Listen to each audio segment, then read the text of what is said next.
Hello, everyone. Welcome to Betting Sports Better. I'm your host, the Sports Boss. We've got a great show this week. Tune in to win and enjoy the show. What was your take on the Buffalo game? So it's another year of a picture of Stephon Diggs standing there staring at the winner, and he's not moving on. I feel bad for the dude. Every year it feels like it's just him standing there. It's like, what have we done differently? He even said, do I like losing? Hell nah. No, we don't like losing. But this is a team that we all want to root for. It's like the Bills' time is due. We thought it was now. And is that window, how long is that window going to be open? Do you think the Bills are cursed, going to 4 Super Bowls in a row and not winning any? I don't want to say cursed. It's just they have the unfortunate pleasure of always meeting that one team that is going to be a roadblock for them every single time. But that's just how the future is built right now. You've got, in the AFC, you've got Patrick Mahomes. You've got Joe Burrow. You've got Trevor Lawrence emerging now. You've got Josh Allen. But as long as Allen has that, he's there, he gives you a window. Whether how big of it is and how clear that window is, it's going to be really interesting. But they really need a run game. Like, I like Devin Singletary, but he's not getting it done. It's just there's no run game outside of Compared Allen. to some of the other powerhouses, their run game sure. is at the bottom of the barrel, for sure. Every other team has at least 2 dudes who can churn the ball. The Bengals have got Mixon and Samaje Perine. Oh, did you say Mixon? I did say Mixon. Mixon. Yeah. Oh, hey, I'm wearing the Son jersey today. That's right. Hey, look at that. Yeah. I mean, the Chiefs, they've got... Had Cincinnati chili on game day the other week. There you go. I mean, the Chiefs have got Pacheco, they've got Edwards-Helaire, and they've got Jerick McKinnon. You've got the 49ers out west who have got McCaffrey, Mitchell, and I mean, just line up Deebo Samuel. I'll throw him in there for kicks and giggles. The Cowboys have got Pollard and Zeke. The Eagles have got Sanders and Boston Scott, but they've got 2 dudes who can just churn it out. The Bills have, it's like a law firm. You've got Allen, and Allen. It's just him. I love that. He needs help in the awesome. backfield. So, I mean, if I'm the Bills, I'm taking a long, hard look at that running back room. I'm taking my first-round pick. I'm taking Devin Singletary, packaging that, trading up to go get Bijan Robinson. The dude is a workhorse. He proved it for Texas for 3-4 years. He's going to do that for the Bills, and he fits that culture so well to where he's like, just give him the ball, let him just plow his way through.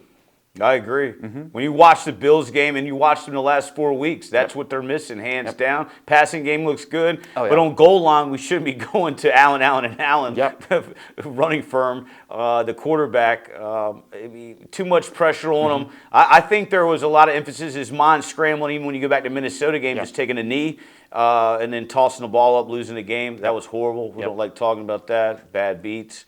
Next. Even Detroit made him run for his life. I mean, you force him into playing hero ball. He's the offense is stalling out. Like Diggs, top 5 receiver, lights out dude. He needs a number 2. He needs a run game. Speaking of Detroit, Detroit Lions, Washington. Speaking of next year, real quick, and we'll go into some action this week. But Detroit Lions and the Washington Commanders are 2 sneaky, scary teams. I'm going to put it out there now for next year. Washington gets the right quarterback. See you later, alligator. Washington's going to make a deep run in the mix, and the Lions, they're just one stone's throw away, man, from having the perfect deck. And I know you're a big Detroit fan. Huge. But the Lions are going to roar and roar loud next year. They are. The field is priming itself well with the I feel like there's a vacuum forming in the NFC North. We don't know what we're going to get for the Vikings. I feel like it's almost statistically impossible for them to win as many one-score games as they did this season. Even this season was an anomaly for them. So something's got to bottom out for Minnesota. The Bears are just a dumpster fire. And we don't know what Rodgers is doing with the Packers. Yes, Rodgers always gives you a good chance to win, but the rest of that roster is young. It's also aging on the defensive side of the ball. So we don't know what we're going to get. But Detroit, if they can just hold their ground and add 2 more stud pieces in the first round of the draft and subsequent rounds as well, they can get in. And they were about to sneak in this year, but reasons throughout the season. They should have taken care of business early on throughout the middle of the season, and they needed a lot of help. So it's exciting. I'm stunned. I'm happy to look forward to next season. Me too. Coming up to this weekend, what's your take? Philly is hosting San Fran. Kansas City's hosting Cincinnati. 2 incredible matchups. I think one's harder to lean on and handicap than the other. What's your thought process on Kansas City hosting Cincy? It's going to come down to 2 things. How is Patrick Mahomes' high ankle sprain? How limited is that going to keep him in his mobility? We've seen him make these Mahomesian throws, just laying vertical to the ground, just tossing it to Kelsey out there. He's like, F it, he's out there somewhere. He's going to catch it, but is that going to be scripted or is it going to be off script? And can that defensive line of the Bengals keep Mahomes off balance all game? That team will stall. If Mahomes is running for his life, like we saw what the Buccaneers did to them in the Super Bowl a few years back, if they can stall Mahomes, they're dead in the water. And Burrow, Joe Cool Burrow, is going to be heading his way into another Super Bowl. Agreed, totally agreed. San Fran, Philly, I mean, that's a tough one. I mean, we were talking just a second ago before we got started here.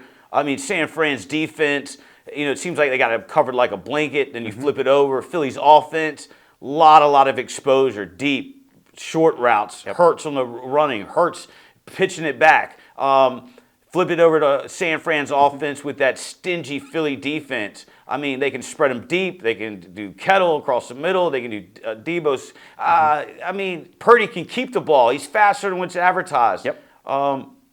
It's definitely going to be a game for our members. Later on, I'll give out the picks this week. We went 2-2 last week, 3-0 the week before. So we've got this coming week and then the Super Bowl.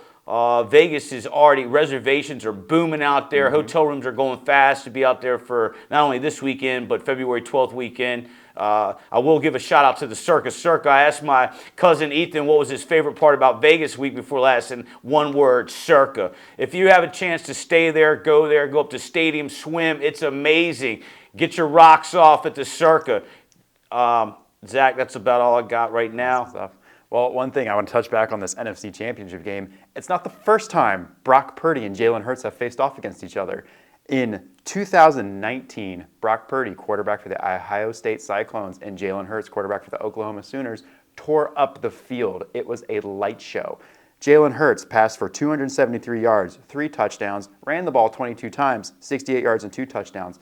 And as you mentioned, Brock Purdy, he is mobile. He is a lot faster than advertised. He threw the ball for 282 yards, 5 touchdowns, ran the ball 15 times for 55 yards and a touchdown. I think this is going to be the second coming of that game, or it could be just 2 teams just going hard at each other. Good stats, man. That was no, gangster, seriously, gangster stats right there, man. I like that. I got some tricks up my sleeve. Yeah, I like that. So I was just kind of doing the deep dive, and I was so happy to come across that. And I was like, Vegas just wouldn't change the odds with those kind of stats, man. I like that, man. Hey, man, I'm waiting. My phone's open. I'm waiting for a call. That's awesome. So I just think it's going to be a lights-out game. We've got two teams just going at each other, and I'm all tuned in for that game. I'm telling work, don't talk to me. I will be locked in my office. I'm watching this game. I'm telling everything to stop what we're doing. All eyes are on this game. But I think whoever comes out of that game is very much deserving to be in the Super Bowl. And it's going to be a good weekend. It's going to be a very good weekend of football. Great weekend of football, family, food, and fun. Yep. And I'll mention this. NBA time is coming around. The playoffs will be here before we know it. Betting Sports Better does give a lean on the playoff games, not so much on regular season. Our percentages are about as good, if not better, than our football, which I think right now is about 63%. Remember, everyone, tune in to win. If you're at a loss, watch the Sports Boss.